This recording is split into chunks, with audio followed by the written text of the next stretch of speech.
ఇంతకు పూర్వం చేసిన మహిళా మంత్రులు చేసిన వాళ్ళు కూడా అసలు ఆవిడ పేరెత్తాలంటే నిజంగా నాకు ఎంత రోతగా ఉంటుందంటే, జబర్దస్త్లో జోకులు మానేసి కామెడీ మానేసి ఇప్పుడు బయట మొదలుపెట్టింది కామెడీ. ఇవిడి ఎంత దారుణంగా మాట్లాడుతానో నోరు అదుపులో పెట్టుకొని మాట్లాడితే గౌరవంగా ఉంటుంది ఆవిడకి. ఏం మాట్లాడుతుందో అర్థం కాకుండా మాట్లాడుతున్నారు వీళ్ళు. పైపెచ్చు చంద్రబాబు నాయుడు గారిని మీరు చూడండి, బయటకు వెళ్తే మహిళలు ఎంత పూజిస్తున్నారో, ఎంత ఆరాధిస్తున్నారో. అట్లాంటి వాళ్ళ గురించి, చంద్రబాబు నాయుడు గారి గురించి మాట్లాడే అర్హత ఈ ఆంధ్రప్రదేశ్ రాష్ట్రంలో ఎవరికీ లేదు.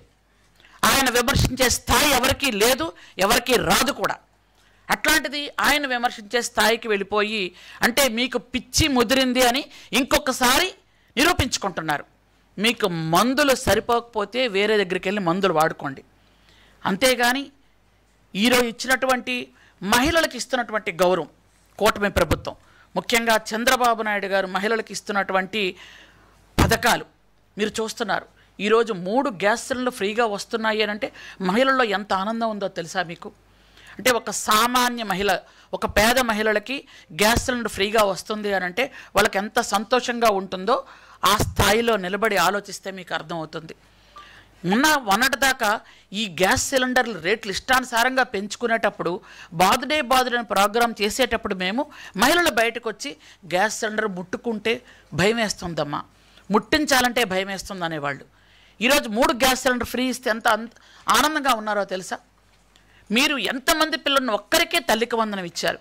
ఎంతమంది పిల్లలుంటే అంతమందికి మేము తల్లికి వందనం ఇస్తుంటే ఈరోజు మహిళల్లో ఎంత ఆనందం. వాళ్ళ పిల్లలకి ఇంకేదైనా మనం చేసుకోవచ్చు. ఒక్క పిల్లలనే చదివించుకొని ఒక పిల్లల్ని ఇంట్లో ఉంచుకునే వాళ్ళు కూడా, డ్రాప్ అవుట్స్ కూడా ఈరోజు స్కూల్కి వెళ్తున్నారు. అలాంటి పరిస్థితి తీసుకొచ్చాం.